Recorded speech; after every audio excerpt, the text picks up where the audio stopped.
I'm not sure what finally made me admit something was off. Maybe it was the way my dad flinched at shadows that weren't there. Maybe it was the silence that came too suddenly, like someone had shut off a faucet of noise. Or maybe, deep down, I always knew this wasn't just about caregiving or burnout. This was something else. My name's Talia Monroe. I'm 39, an architect living in Asheville, North Carolina. I run a small studio I co-founded over a decade ago with my best friend from college, Lauren. Most people would probably look at my life and see a woman doing okay, holding things together. But the truth is, I've been unraveling quietly for months. 3 years ago, my dad was diagnosed with early-onset dementia. I didn't even think twice before moving him into the guest suite in my house. He was a quiet, gentle man who raised me alone after my mom passed. There was never going to be a world where I shipped him off to a facility. So I did what daughters do. I made it work. Balanced caregiving and managing design projects. Fielded client calls while helping him find his way to the bathroom at 3 a.m. Cooked, cleaned, consoled, collapsed. Lauren knew all of this. She offered to take more responsibility at work. Handled new clients, made decisions without needing me to sign off. "You've got enough on your plate, T," she'd say, pouring me tea like we were still 20 and broke in our dorm kitchen. "Let me carry some of this." I thought I was lucky. I thought I had someone in my corner. Then one night, everything shifted. Not in a dramatic movie ending kind of way. It was quiet, subtle, but undeniable. It was around 1:30 a.m. I'd just gotten my dad settled back into bed after one of his restless episodes. As I walked past the living room, I noticed a soft light glowing from the end table. Dad's iPad, which he doesn't even know how to use. I picked it up, confused. The screen was open to the Voice Memos app. A file was playing. I paused, my blood running cold as I heard my own voice. Not just mine. Lauren's too. It was one of our Zoom recordings. A project meeting we had a few weeks ago where we talked through schematic designs for a client in Chicago. We'd been using screen share, talking through details no one else should have heard. But there it was, playing from my father's iPad, a device I never touched for work. A device I didn't even know had recording capability turned on. I scrolled down the list of recordings. There were more, dozens of them, all labeled in the same format. Client call Talia Lauren 0424, design note 0319, budget talk 0511. Every one of them had been transferred to this iPad in the last 6 weeks. My stomach flipped. I stood in the dark, my fingers ice cold against the screen. I don't know how long I stood there listening to the soft playback of our private conversations, our ideas, our strategy, our intellectual property, being casually relived from a device my dad couldn't have accessed on his own. Someone had transferred them here. Someone who had access to both my work and my home. Someone who knew I wouldn't check. I locked the iPad and set it down, my hands shaking. Maybe it was a fluke, I told myself. A weird cloud sync error. But even as I tried to rationalize it, a voice inside me said what I wasn't ready to admit out loud. This wasn't an accident. The next morning, I called Lauren. She picked up on the third ring, chipper as always. "Hey, T, everything okay?" I swallowed. My voice was dry. "Yeah, just wondering, did you ever sync our meeting files to any shared cloud folders I don't know about?" There was a pause. Too long. "No, not that I can remember," she said slowly. "Why?" I didn't answer. Not yet. Because I needed to be sure. I needed to know if this was something real or just a sick coincidence. That night, while Lauren was posting aesthetic office updates to our studio's Instagram, I stayed late after hours at the studio. Alone. I accessed the admin logs, sifted through the file activity on our shared server. At exactly 2:03 a.m., 2 nights prior, an external device was used to copy over 37 confidential audio and design files. The login? Lauren admin. And in the corner of the screen, still mounted in the USB port, was a tiny black flash drive I'd never seen before. That's when I knew. This wasn't about helping me out. This wasn't about friendship. Lauren had been recording our work, our calls, our ideas, and she had done it from my father's room. I didn't sleep that night. Not a minute. I sat on the edge of my bed, staring at the flash drive I'd pulled from our studio's server like it was a ticking bomb. My dad mumbled in his sleep down the hall. The house creaked the way old houses do. And still, I couldn't move. Lauren had gone into my father's room. That detail wouldn't let go of me. She'd walked into the one space I kept private. Safe. The one space my dad felt grounded in. And she used it as a drop site. Like some damn spy thriller. For what? To cover her tracks? To make sure I wouldn't find out? But I had. And the betrayal sat in my chest like a stone. By sunrise, I was still in my work clothes, still gripping that flash drive like it owed me an explanation. I plugged it into my laptop with a shaky breath. 37 files, labeled, organized, dated. Some were from projects that hadn't even launched yet. Drafts I'd barely finished. Notes from our high-profile Atlanta client. My sketches for the museum proposal. And worst of all, a folder named Investor Deck. I opened it and froze. There was a PDF presentation with my renderings, my branding, but there was only one name on the front. Lauren Kendricks. Founding designer, Kendricks Studio. No Monroe, no mention of me, not even in the fine print. It was like I never existed. I sat there, silent as the tears came. Not loud sobs, not fury. Just quiet, aching grief. Because this wasn't a one-time mistake. This was months in the making. I'd handed her trust and she turned it into leverage. And I didn't even see it coming. I was too busy making sure my dad remembered where the bathroom was. Too busy choosing adult diapers and printing architectural drafts at the same time. She'd waited until I was stretched thin and then carved me out like I was dead weight. By noon, I was numb. But I needed answers. I called her. She picked up right away, chipper again. Hey T, what's up? I didn't waste time. You've been copying our files. Silence. I could almost hear the smile drop off her face. Excuse me? You heard me. I found the drive, the server logs, the pitch deck. Want me to keep going? There was a pause. Then she sighed, like I was the one being unreasonable.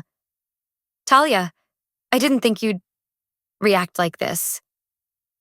I blinked. My mouth fell open a little. You didn't think I'd react to you erasing me from my own work? Her tone shifted. Cooler now, calculated. I was just trying to move some things forward. Investors respond better to a single vision. I didn't mean for you to feel excluded. Excluded? She'd scrubbed my name off every slide like I was an intern who'd made coffee, not the co-founder who built that place with her. I was going to loop you back in once things were stable, she added, like she was offering me a damn charity role in my own life. I hung up. Not because I didn't have more to say. God, I did. But because if I didn't, I'd say something I couldn't take back. I needed a plan, not a meltdown. So I spent the next 2 days gathering everything. I pulled timestamped drafts, client emails, my original sketches. I went through contracts, copyrights, filing dates. Every detail I'd ever overlooked now mattered more than oxygen. But Lauren wasn't done. On the third day, I got a call from Marcy, one of our contractors. Talia, hey, I just wanted to say I'm sorry. I frowned. For what? She hesitated. Lauren told the investors you were stepping away from the company, that you were overwhelmed with your dad's situation, that you asked her to take full control. My vision tunneled. She what? I didn't know. I mean, she sounded sincere. But then I heard your name wasn't on the new paperwork. Something felt off. I thanked her. Barely. I don't even remember hanging up. That evening, I went to the studio. Lauren wasn't there, but her office light was still on. So was her printer. The tray was still warm when I lifted the papers. It was a contract between Kendricks Studio and Easton Development Partners. A licensing agreement for the Atlanta design, signed and sealed 2 hours ago. My signature was at the bottom, except I never signed it. I didn't go home that night. I sat in my car, parked 3 blocks from the studio, with the forged licensing contract in my lap. The paper was still warm from the printer. My signature, my name, was there in black ink.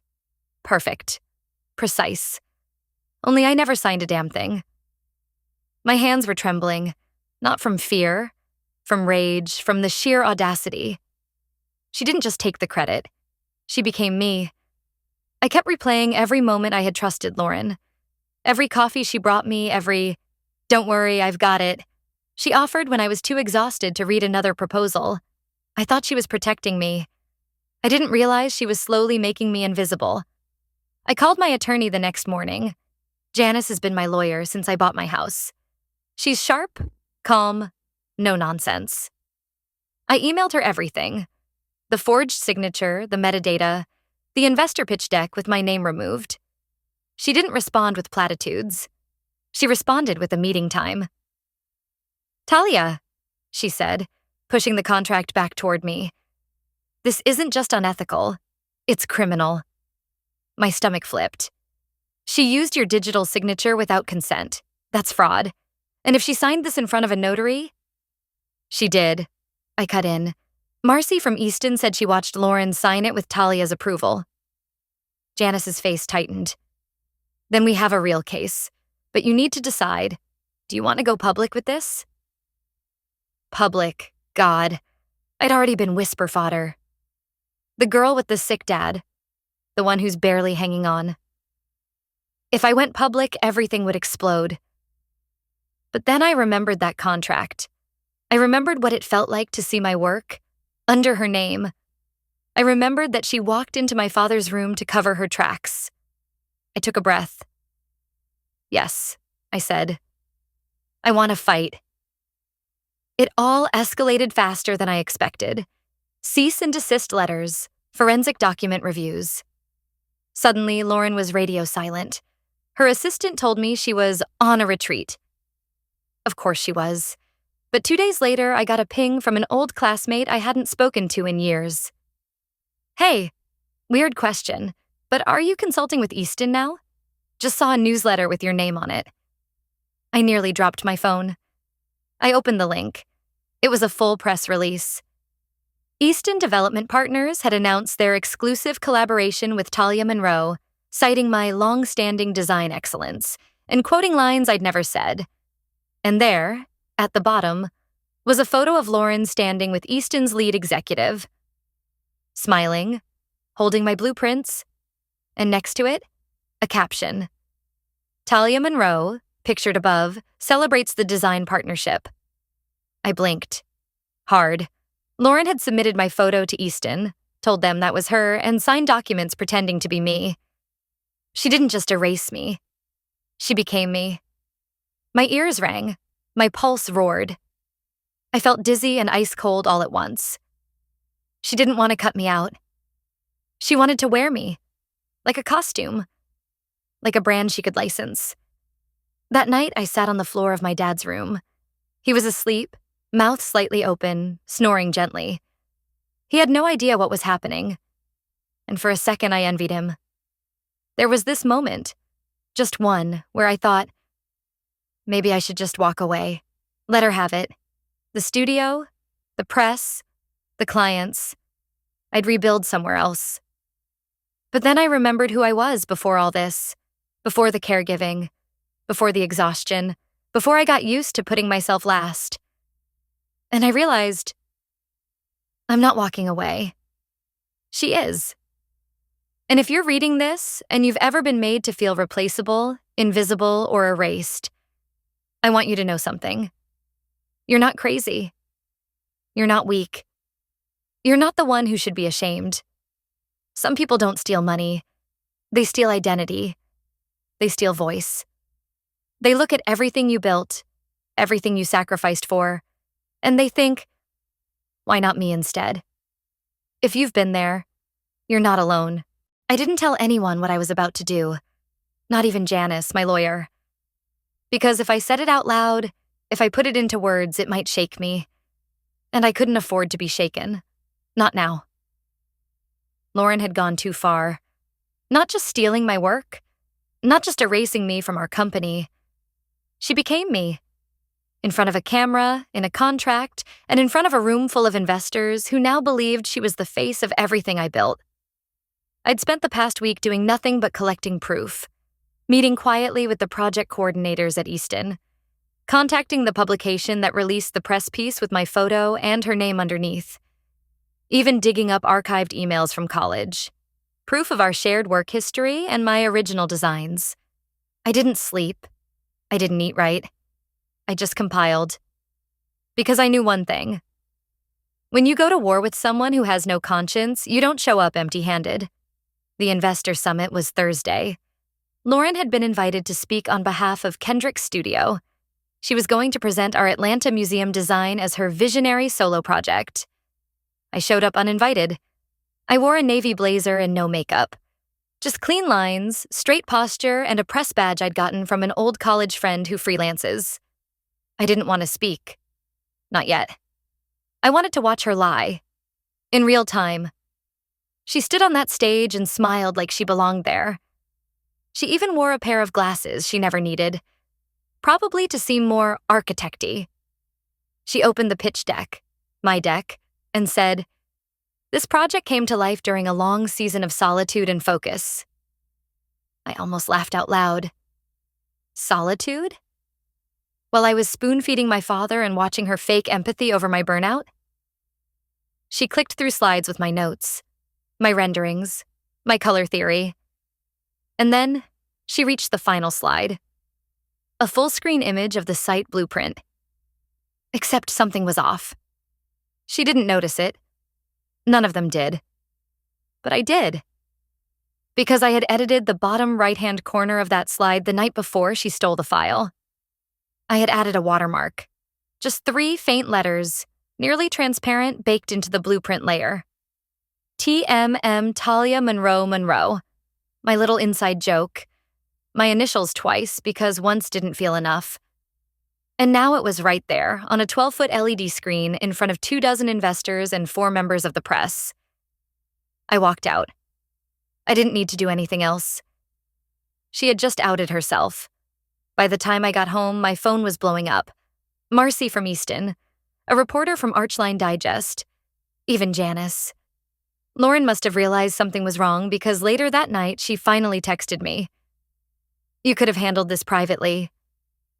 I stared at the message like it was written in another language. Privately?